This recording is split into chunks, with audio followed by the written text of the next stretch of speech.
daawadayaal waxaan kala soo hadlayaa iskuulka hoose dhexe iyo sare ee Iqra Model kaasoo maanta ay ka qabsoontay xaflad lagu dhiirigelinayay ardayda gashay kaalinta 8aad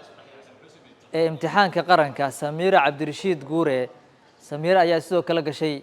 kaalinta 3aad ee gobolka Banaadir iyo kaalinta 1aad ee degmada Dharkeenley. ugu horreyn goobta waxaa ka hadlay maamulaha iskuulka Maxamed Cabdullaahi isagoo sheegay in uu rajaynayo in Samiira ay gasho kaalmo kale oo dheeri ah isla markaana ay noqoto ilaa iyo PhD waxbarashada ay sii wado. sidoo kale waxaa goobta ka hadlay waalidiinta ugu horeeya aabaha dhalay Samiira Cabdirashiid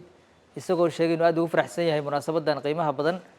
isla markaana lagu dhiirigelinayo gabadhiisa oo kaalinta 8aad imtixaanka qaranka gashay. aaba Cabdirashiid Guure ayaa sidoo kale sheegay inuu cabasho ka yahay qaladaad ka muuqda baraha bulshada taasoo muujinaysay maran habaabin natiijada imtixaanka qaranka oo sidii loogu talagalay aan loo soo muujin isla markaana kaalinta ay gashay Samiira qaarkeed lagu qoray arday kale. sidoo kale waxaa goobta ka hadlay gudoomiyaha degmada Dharkeenley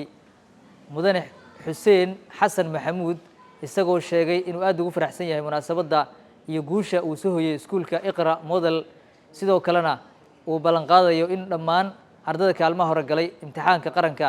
ee degmada Dharkeenley uu munaasabad gaar ah ku casuumi doono xarunta degmada isla markaana uu si gaar ah u dhiirigelin doono. Samiira Cabdirashiid Guure oo dhankeeda goobta ka hadashay ayaa sheegtay in heerkan ay ku soo gaartay duco waalid isla markaana ay aaminsaneed inay geli karto kaalmaha 1aad ee dugsiga sare ee imtixaanka iyadoo kula dardaarantay ardayda kale ee iskuulka isla markaana ka dambeeya ee form 4 ka noqon doona sanadkan in ay sidaan oo kale u dadaalaan Allahna ay tala saartaan ducada waalidkan ay kasbadaan. alxamdulilah Allah ka sokow waxaan aad ugu faraxsanahay inaan halaa sheegto soo muuqdo alxamdulilah. waxa igu suura gashay kow horta ducada inaan mar walba Allah ka bari jiray inaan halaa hore ka soo muuqdo alxamdulilah. midlaad maxaa waaye waalidiinta ay soo garab istaagay oo mar walba ha noqoto haween iyo maalin bay garab istaagnaa alxamdulilah ayagana aad ugu mahadcelinaa. saddexaad maxay tahay macallimiinteedu ii soo jihaada ayagana oo wax si fiican ii soo baray ha noqoto waxaan aan ka saayay waxaan ka saynaba labadaba igu jihaadeen. saddexaad afraadna waxaa waaye dadaalka aan muujiyay alxamdulilah waxaan mar walba aaminsanaa inaan ka soo muuqan karo marka waa dadaalka muujiyay haween iyo dharaar iyo maalinba alxamdulilah Allah dareen weyn waaye inaan anoo halkaan shal fadhiyay hadda maanta inaan ka soo qalin jabiyay waliba calaamad fiican oo aad ugu faraxsanahay wallahi dhakhtarad waliba qalin ina bulshada Soomaaliyeed wax badan ugu soo daro caawin karo iyo sidoo kale waxaan hami weyn ku leeyahay inaan dhakhtarad buuxdo noqdo oo qalin saharo u dhahay kow duca laga rabaa duca waalid ah noqoto amiin aad u duceystid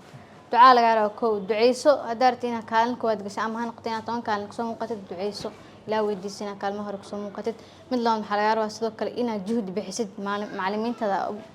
u baaran noqotid waalidka u baaran noqotid juhdi bixina iska fadhinin iska adi aaminsanaa inaad gali kartid ha isliidin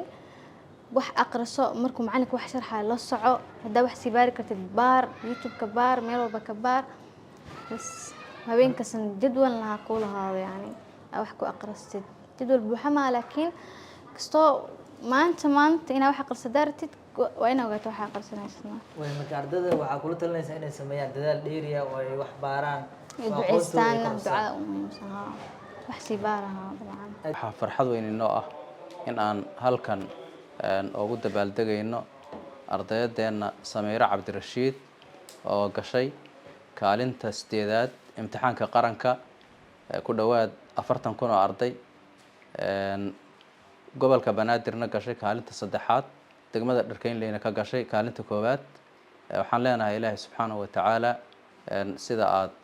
magacaaga iyo magaceennaba kor u qaaday darajooyinkaaga Ilaahay iyo magacaaga kor ha u qaado adiga iyo waalidkaaba waxaa kaloon u mahadcelinayaa oon halkan inaan ka xusan rabaa maamulka degmada Dharkeenley oo ugu horeeya gudoomiyaha macallimiinta dugsiga iyo bahda Iqra oo dhan iyo dhammaan ka soo qaybgalayaasha waad mahadsantihiin dhammaantiin waxaan u dardaarmaynaa ardaydeena Samiira iyo ardaydeena kaleba in ay sii wadaan masiirada waxbarashada oo ay hore u socdaan oo ayna ku istaagin halka ay hadda soo gaareen insha Allah ay gaaraan darajada u sarreysa ee higsanayaan sii socda oo horey u socda. runtii waxaa farxad weyn ii ah maanta inaan gabadhaydii aan kala qayb galo Samiira Cabdirashiid Maxamuud Guure in damaashaadka darajada ay gaartay taasoo ay tahay darajada runtii maanta aad u qaalisan qof walbana uu ku haminayo waa kaalintii 8aad in dowladda federaalka Soomaaliya maanta imtixaanaadkii qaadaysay oo form 4 ka ah ay ka gashay runtii Ilaahay baa ku mahadsan darajadaas maanta gaarsiiyay walow hadda ay rabtay inuu kaalintii koowaad inay hesho laakiin in nasiibkeeda maanta kaalin 8aad ay gashay markii la fiiriyo gobolka Banaadir in kaalintii 3aad aan u galnay ay gabadheeda gashay runtii waa mahad kale ayadana waa darajo kale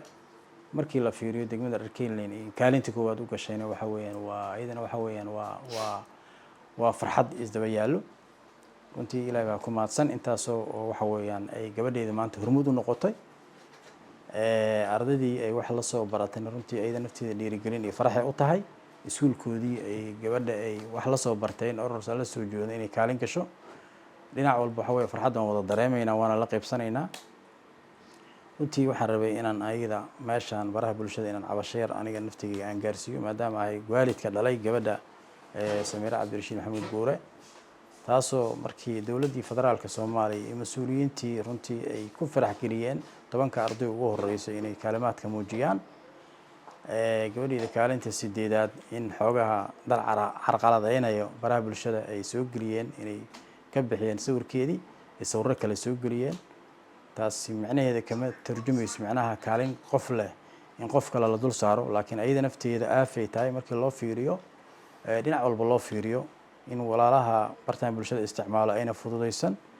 gabar yar oo walaashooda oo 12 sano wax soo baranaysay oo himiladeeda sare habeenii maalin u taagneed in kaalintii Ilaahay gaarsiiyay laga weeciyo meel kale loo weeciyo ayada nafteeda waxay tahay waa runtii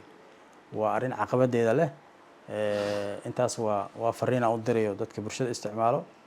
runtii mar koowaad iyo mar labaad waxaan mahad celinayaa maamulka madrasada iyo intii ka soo qaybshay gudoomiyaha degmada Dharkeynley anigoo aan marti ahayn bal aan ahay wiil baari ah oo dib ugu soo noqday gurigiisii koowaad xasuusta haddii aan dib u celiyo sanadii 2006 ayaan ka qayb ahaa dufcadii ugu horeysay ee uu soo saaro iskuulkan barakeysan Iqra Namuudajiya xaafadda Suuqliif ee degmada Dharkeynley aan ku dhashay dhab ahaantii iskuulkeena waxa uu xaqiijiyay tan iyo asaasidiisa in sareynta aanay markaa ku imaanaynin sikadiisa balse ay tahay waafajin Allah subhanahu wa ta'ala iyo ka gadaal miraha ka dhashada dadaal dhab ah iyo aragti markaa toosan oo lala yimid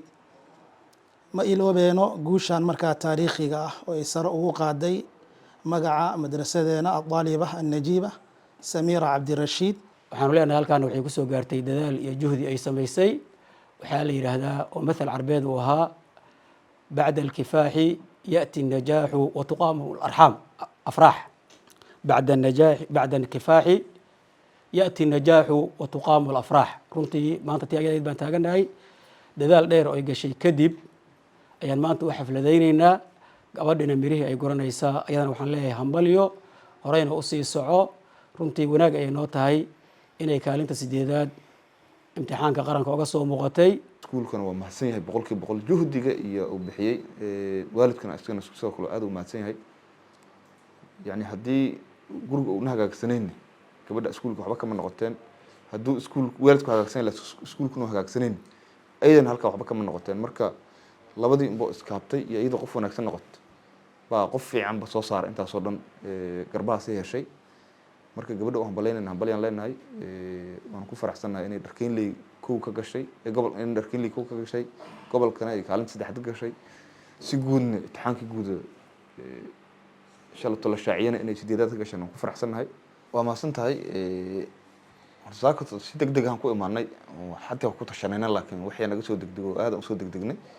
marka way jiraan maamulka degmada Dharkeynley wuu dhiirigeli doonaa insha Allah waana la idin wici doonaa maalintaas hadii Ilaahay yiraahdo wax fiican aan rajaynaynaa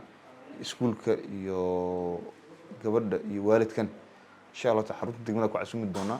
hadii Ilaahay yiraahdo laakiin waa maalinteeda waxaan ayagana hilmaamo u hambaleynaynaa 8aadkii maalin dhawaato 2aad iyo 3aad degmada Dharkeynley baa gashay ayagana iskuulo kala ahaayeen